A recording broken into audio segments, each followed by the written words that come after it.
Hello दोस्तों, welcome back to my channel. मैं मयूरी पटेल आप सभी का दिल से स्वागत करती हूँ मेरे इस चैनल लव योर लाइफ 696 में। दोस्तों, आप सभी लोग कैसे हो? आई होप आप सभी लोग अच्छे होंगे।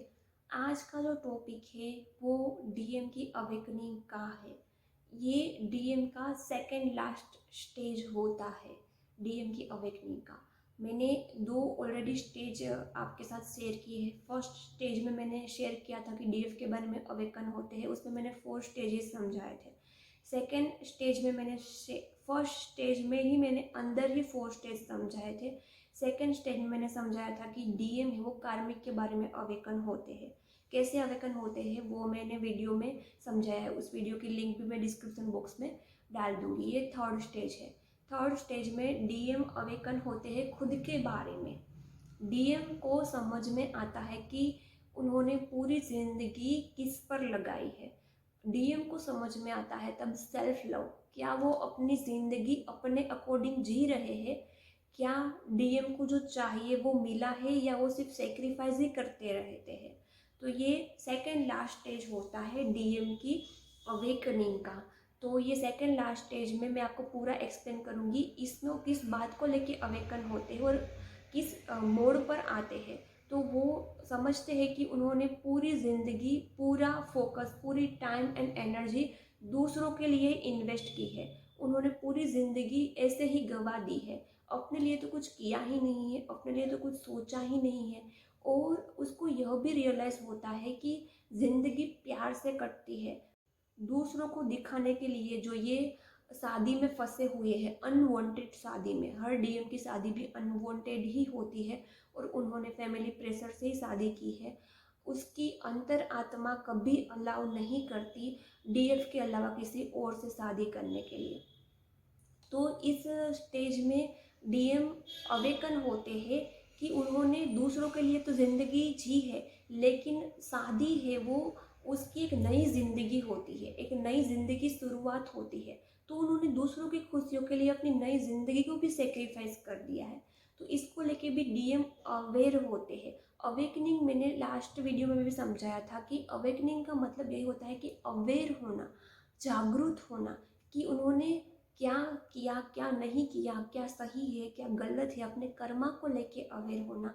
कौन इंसान उनके लिए सही है या गलत है, वो जिस राह पर चल रहा है वो राह सही है या गलत है, इस बात को लेके अवेकन होना, इसको ही अवेकनिंग कहते हैं। चाहे डीएम की अवेकनिंग हो या डीएफ की अवेकनिंग हो, डीएफ भी इसको लेके यदि अवेयर है कि कौन सही है, कौन गलत है, किस राह पर चल रही राह सही है या गलत है, इसको लेके वो पूरी तरह से अवेयर रहेगी तो ही डीएफ अवेकन कहलाएंगे।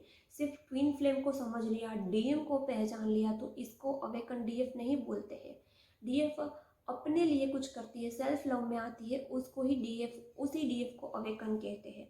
तो ये भी इसी तरह डीएम का भी ये सेकेंड लास्ट स्टेज होता है अवेकनिंग का। उसमें डीएम है वो अवेकन होते हैं, अवेयर होते हैं कि उन्होंने पूरी ज़िंदगी सेक्रीफाइस किया है। और फिर वो इस बात को सोचते हैं, समझते हैं, एनालिसिस करते हैं। फिर उसको लगता है कि क्या मैं इस ज़िंदगी से खुश हूँ? तब डीएम अपने आप को पूछते हैं, अपनी आत्मा को पूछते हैं कि क्या मैं इतना सेक्रीफाइस किया दूसरों की खुशियों के लिए, क्या मैं खुश रहा इस ज़िंदगी में, क्या मैंने अपनी ज़िंदगी अपने हिसाब से जी है? तब डीएम समझते हैं। ये सेकेंड लास्ट स्टेज होता है। फिर इसमें डीएम के डीएनए भी चेंज होते हैं, जिसको कहते हैं डीएनए लेवल की अवेकनिंग। तब जो डीएम की एंसेस्टर बिलीव पैटर्न होती है कि मम्मी पापा की पसंद से शादी करना, सेम कास्ट की लड़की हो तो ही शादी हो सकती है, सेम रिचुअल हो तो ही शादी हो सकती है, तभी लड़की हमारी फैमिली में एडजस्ट कर सकती है और तभी उसके पेरेंट्स खुश रहेंगे। इस डीएनए एक्टिवेशन, डीएनए चेंजिंग में ये सेकेंड लास्ट स्टेज होता है। इसमें डीएम समझते हैं कि जो उन्होंने शादी के लिए डीएफ को छोड़कर अपनी मम्मी पापा की चॉइस से उन्होंने शादी की है, तो इससे मम्मी पापा खुश हैं। लेकिन वो फिर समझते हैं कि मम्मी पापा तो इससे भी खुश नहीं है, क्योंकि उसका लड़का खुश नहीं होगा शादी में तो मम्मी पापा कैसे खुश होंगे।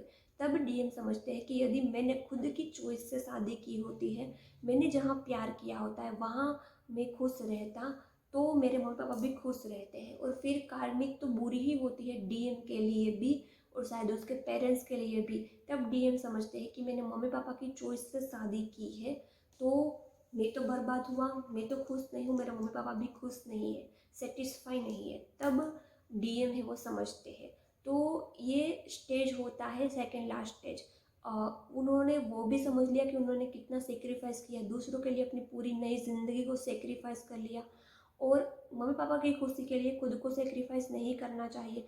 फिर वो एंसेस्टर जो डीएनए होते हैं, जंग डीएनए, उसको भी वो समझते हैं और फिर उस पर भी वो वर्क करते हैं। वो डीएम की अवेकनिंग, डीएम का इनर वर्क ऐसा होता है, कुछ जानबूझकर इनर वर्क नहीं करते, वो ऑटोमेटिक होता है, वो रियलाइज होता है, फिर वो उसको वर्क करते हैं।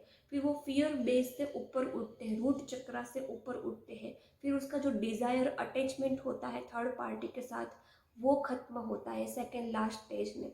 और वो फुल्ली डिटेच होता है अपने सैक्रल चक्र में। वो जो सेक्सुअल इंटीमेसी को लेके अटैच होते हैं, चाहे डीएफ हो, कार्मिक हो, जो क्रेविंग होती है, जो मोह होता है, वो मोह से वो ऊपर उठते हैं। वो सैक्रल चक्र की एनर्जी से ऊपर उठते हैं, रूट चक्र की एनर्जी से ऊपर उठे। उन्होंने रियलाइज़ कर लिया कि मम्मी पापा की चॉइस से मैंने शादी की तो मैं खुश नहीं हूँ, ये मेरी गलत बिलीफ सिस्टम थी। उन्होंने फियर को समाज और सोसाइटी प्रेशर में शादी की है, तो वो भी फियर उसका चला जाएगा।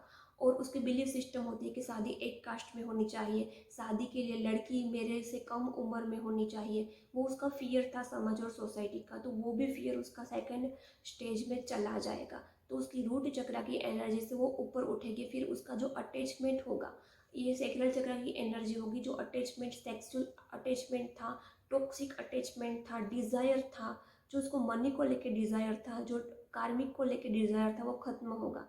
ये सेकेंड लास्ट स्टेज पे भी खत्म हो सकता है। और मैंने जो इससे पहले कार्मिक के बारे में अवेयर होते हैं डीएम, उसमें भी मैंने आपको समझाया था कि उसमें भी इसकी सेक्रल चक्र की काफ़ी क्लिनजिंग होती है। फिर उसका फियर होता है नेम फेम, कीर्ति को लेके कि मेरी बदनामी होगी, मैं तो बदनाम हो जाऊँगा यदि इस एज में मैं कुछ एक्शन लूँगा, या मैं अपने से बड़ी उम्र की लड़की के साथ शादी करूँगा, या अदर कास्ट के साथ शादी करूँगा, या मम्मी पापा के अगेंस्ट जाकर शादी करूँगा, तो इस पर तो मेरी बदनामी होगी। तो इस बात को लेके भी वो सोलर प्लेक्सस चक्र से भी ऊपर उठते, फिर वो हार्ट चक्र में उसकी एनर्जी आती है, और इस हार्ट चक्र की एनर्जी को लेके ही वो अवेयर होते हैं। इस केस में डिवाइन मस्कुलाइन 70 to 75% अवेकन हो गए होंगे। फर्स्ट स्टेज में मैंने डिटेल में उसमें टाइप 4 स्टेज समझाई थी, वो फर्स्ट स्टेज था।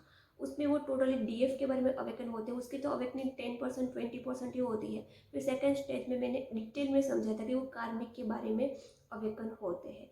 तो ये सेकेंड स्टेज में भी डीएम की 55% अवेकनिंग होती है। ये सेकेंड लास्ट स्टेज है जिस पर डीएम अपने फियर अटैचमेंट से ऊपर उठते हैं, अपने जंक डीएनए, अपने एंसेस्टर बिलीव सिस्टम से ऊपर उठते हैं और हार्ट चक्र की एनर्जी तक पहुंचते हैं। ये सेकेंड लास्ट स्टेज होता है। इस पे भी डीएम एक्शन मोड पर नहीं आते हैं, डीएम सिर्फ समझते हैं कि क्या सही क्या गलत है, उन्हें क्या करना चाहिए क्या नहीं करना चाहिए। ये सेकेंड लास्ट स्टेज है डीएम की अवेकनिंग का। तो ये सेकेंड लास्ट स्टेज है जिसमें मैंने समझाया डीएम अपने चक्रास पर काम तो नहीं करते, लेकिन चक्रास की एनर्जी क्लीन होती है, अपने एंसेस्टर के बिलीव सिस्टम से ऊपर उठते हैं। वो समझते हैं कि अपने ज़िंदगी में डीएम ने क्या सेक्रीफाइस किया, उसकी चॉइस सही थी या गलत थी। तो ये सेकेंड लास्ट स्टेज था, इसमें भी डीएम एक्शन मोड पर नहीं आता है। फोर्थ स्टेज होता है डीएम की अवेकनिंग का, जिसमें वो एक्शन मोड पर आते हैं। वो मैं वीडियो नेक्स्ट वीडियो आपके साथ शेयर कर दूंगी। ओके, वो वीडियो भी ज़रूर देखना कि कब डीएम एक्शन मोड पर आते हैं और डीएम की अवेकनिंग का लास्ट स्टेज। ओके, ये मैंने फोर्थ स्टेज समझाई है। फर्स्ट स्टेज में मैंने टाइप में समझाया था फोर्थ स्टेज, फिर सेकंड स्टेज में मैंने कार्मिक के बारे में समझाया था। ये थर्ड स्टेज है, सेकंड लास्ट स्टेज। अब फोर्थ स्टेज में मैं आपको समझा दूंगी। ओके, ये वीडियो कैसा लगा कमेंट ज़रूर करना, चैनल को सब्सक्राइब कर लेना ताकि नई अपडेट आप तक पहुंचती रहे। बाय बाय, अपना ख्याल रखना।